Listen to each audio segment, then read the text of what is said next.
तो target with PS Parihar channel में आपका स्वागत है। आज की इस वीडियो हम लोग बात करेंगे शिक्षक भर्ती की। बिहार शिक्षक भर्ती की चर्चा होगी, यूपी की प्राथमिक शिक्षक भर्ती की चर्चा होगी, टीजीटी पीजीटी की और नए आयोग की। तो वीडियो को जल्दी से लाइक कर दें, शेयर कर दें। जिन छात्रों ने चैनल को अभी भी सब्सक्राइब न किया हो तो जल्दी से सब्सक्राइब कर लें ताकि आप लोगों को इसी प्रकार की ऑथेंटिक अपडेट सबसे पहले मिलती रहे। चलिए शुरू करते हैं, बात करते हैं बिहार शिक्षक भर्ती की, क्योंकि बिहार शिक्षक भर्ती के सारे अपडेट्स आपको इस चैनल के माध्यम से दिए जा रहे हैं। पहले जानकारी निकल करके ये आई थी कि बिहार शिक्षक भर्ती में बहुत कम विद्यार्थियों ने आवेदन किया है, लेकिन उसके बाद जब 28 जून को बिहार सरकार ने दूसरे राज्यों के छात्रों को मौका दिया, डोमिसाइल नीति में जब से बदलाव किया, तब से वहां पर आवेदन की जो संख्या है वो बढ़ गई है। लिखा है कि प्राथमिक के लिए सबसे ज़्यादा आवेदन हो रहे हैं। यहाँ पर वर्गवार बताया गया है कि किस पद के लिए कितने आवेदन हुए हैं।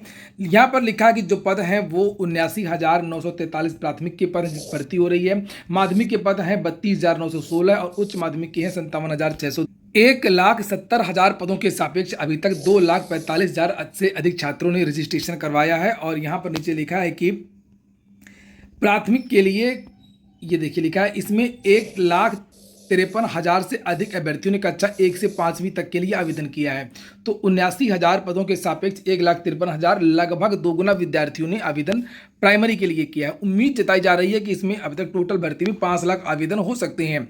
इसमें लिखा हुआ है कि इस वर्ग में 3 लाख से अधिक आवेदन आने की उम्मीद है और इसमें पदों की संख्या 79,943 है। हालांकि बाहरी लोगों को आरक्षण का लाभ नहीं मिलेगा। ऐसी स्थिति में सबसे ज़्यादा प्रतिस्पर्धा सामान्य श्रेणी के अभ्यर्थियों के बीच में होगी। तो बिहार के जो सामान्य श्रेणी के जो विद्यार्थी हैं उनकी कटाव बहुत ज़्यादा आगे निकल जाएगी, क्योंकि SC ST OBC इत्यादि जितने भी छात्र हैं बिहार के और जो उनकी सीटें, उस पर कोई भी बाहरी राज्य के जो विद्यार्थी वे हस्तक्षेप नहीं कर सकते। बहुत सारे विद्यार्थी डोमिसाइल नीति के विरोध में हाई कोर्ट चले गए थे और कोर्ट ने इन छात्रों को कोई भी रियायत नहीं दी थी। लिखा हुआ है कि पटना हाईकोर्ट के आदेश के बाद अब बिहार लोक सेवा आयोग की ओर से होने वाली शिक्षक बहाली का रास्ता साफ हो गया है। शिक्षक नियुक्ति प्रक्रिया के लिए आने वाले आवेदनों के अनुसार सबसे अधिक प्रतिस्पर्धा प्राथमिक शिक्षकों के बीच में होगी। वहीं पर 2-3 दिन से वेबसाइट नहीं चल रही है, जब से दूसरे राज्यों के विद्यार्थियों को मौका दिया गया है। और यह अन्य कारण भी हो सकते हैं। विद्यार्थियों ने मांग किया है कि जो आवेदन की जो लास्ट डेट है उसको बढ़ाया जाए। ये देखिए, ये विद्यार्थियों ने ट्वीट किया है। कल पूरे दिन विद्यार्थियों ने ये ट्विटर पर अभियान रखा था। BPSC के अध्यक्ष महोदय से बारंबार निवेदन है कि शिक्षक भर्ती हेतु आवेदन तिथि को अग्रसारित किया जाए, क्योंकि बहुत ऐसे उम्मीदवार हैं जिनका NCL नहीं बन पाया है और BPSC का साइट भी बहुत धीमी काम कर रही है। ऐसे में आवेदन की तय तिथि को कर पाना टेढ़े खीर है। तो आवेदन की जो लास्ट डेट है, चर्चाएं ये हैं कि उसमें बदलाव भी हो सकता है, लेकिन आप लोग ट्राई करते रहें, इसका इंतजार ना करें, कुछ भी निश्चित नहीं है। और वहीं पर कल अतुल प्रसाद जो BPSC के चेयरमैन हैं, उन्होंने एक ट्वीट किया था। उन्होंने कहा कि our hands are full this days impacting declaration of some result. कुछ रिजल्ट को जारी करने में देरी हो सकती है व्यस्तता की वजह से, खासतौर से 67वीं जो PCS मेंस है उसका परिणाम। और बहुत जल्दी BPSC अपना जो एग्ज़ाम कैलेंडर है वो जारी करेगा। यहाँ पर उसके बारे में भी जानकारी दी गई है, लेकिन ये भी कह दिया है कि एग्ज़ाम की जो तारीखें हैं, किसी भी एग्ज़ाम की तारीख में कोई भी बदलाव देखने को नहीं मिलेगा। तो जो शिक्षक भर्ती की जो तारीखें हैं 23, 24, 25 वगैरह, इन तारीखों में भी आपको कोई बदलाव देखने को नहीं मिलेगा। लेकिन हो सकता है कि जो आवेदन की जो लास्ट डेट है वो बढ़ाई जाए और इसके लिए आज या कल में 1 या 2 दिन में ही कोई नोटिस देखने को आपको अगली जो सूचना है वो है यूपी की सभी जिलों से रिक्त पदों की जानकारी मांगी है विद्यार्थियों ने RTI के द्वारा। और कल विद्यार्थियों ने ट्विटर पर एक अभियान भी रखा, यूपी वांट प्राइमरी टीचर्स, और इसके लिए विद्यार्थियों ने लखनऊ में धरना प्रदर्शन भी किया। लखनऊ के इको गार्डन में लगातार ये धरना प्रदर्शन रहा। मुख्यमंत्री के आवास का घेराव हुआ। शिक्षा मंत्री से विद्यार्थियों ने मुलाकात की। विजय किरण आनंद जी से भी छात्रों ने मुलाकात की। हालांकि धरना के अंतिम दिन अधिकारियों ने आश्वासन तो दिया, लेकिन ये कुछ नहीं बताया है कि प्राथमिक शिक्षक भर्ती का जो विज्ञापन है वो कब तक आएगा। वहीं पर पिछले महीने विद्यार्थियों ने RTI के तहत प्रदेश के लगभग सभी जनपदों से रिक्त पदों का विवरण मांगा था, जिससे मामला उनका मजबूत हो चुके हैं। हालांकि शिक्षकों के रिक्त पदों को पर भर्ती करने के लिए मामला कोर्ट में भी है, जिसमें यह कहा गया है कि 10% से ज़्यादा पद रिक्त नहीं हो सकते हैं। तो यहाँ पर ये देखिए, एक जिले का है फिरोजाबाद का जिला बेसिक शिक्षा अधिकारी, और यहाँ पर ये विद्यार्थियों ने जानकारी मांगी थी, तो जानकारी यहाँ पर दी गई है।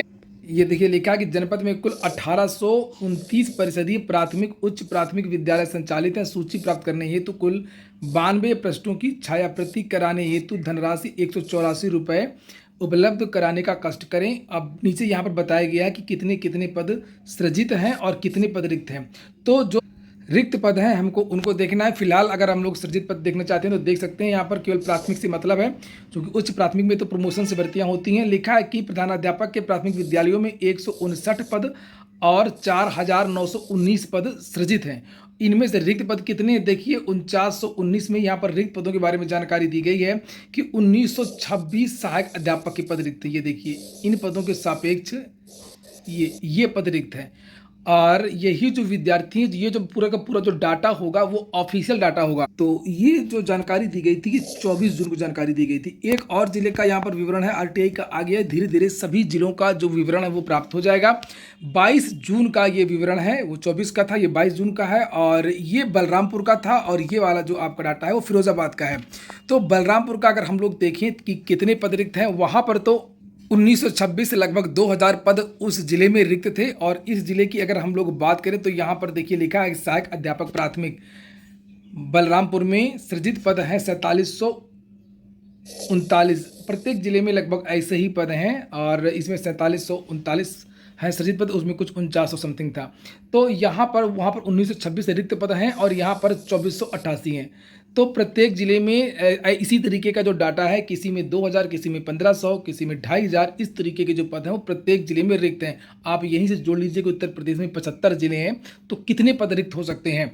जब ये जो डेटा है धीरे धीरे आ जाएगा सभी जिलों का, तब देखने वाली बात होगी कि सरकार की तरफ से क्या बहानेबाजी की जाती है। सरकार यही कहेगी कि ये जो हमारे 1.5 लाख शिक्षा मित्र हैं ये पढ़ा रहे हैं और हमारा अनुपात समानुपात बराबर है। चलिए अब हम लोग बात करेंगे टीजीटी पीजीटी एग्जाम की। काफ़ी दिन से इसके बारे में कोई चर्चा नहीं हुई। बहुत सारे विद्यार्थी पूछते रहते हैं कि सर टीजीटी पीजीटी की जो परीक्षा है वो कब हो सकती है, और नए शिक्षा सेवा चयन आयोग का क्या मामला है, क्या इस समय क्या स्थिति है। तो सबसे पहले तो बात करेंगे नए शिक्षा सेवा चयन आयोग की, चूँकि इसी पर डिपेंड है टीजीटी पीजीटी का एग्जाम।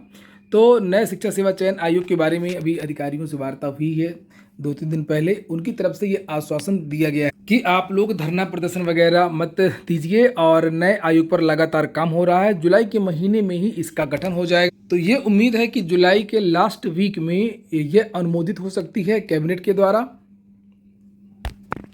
और बार बार जो सूत्रों के हवाले से यही खबर दी जा रही है कि जुलाई के महीना यानी इसी महीने ये विधेयक पारित हो जाएगा।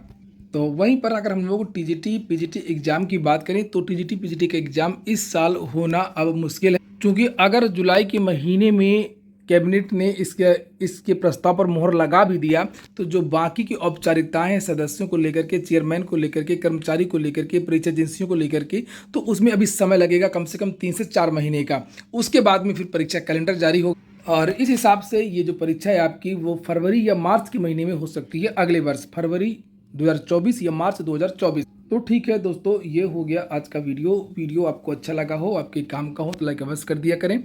जिन छात्रों ने चैनल को सब्सक्राइब न किया और सब्सक्राइब कर लें। पूरा वीडियो सुनने के लिए बहुत बहुत धन्यवाद।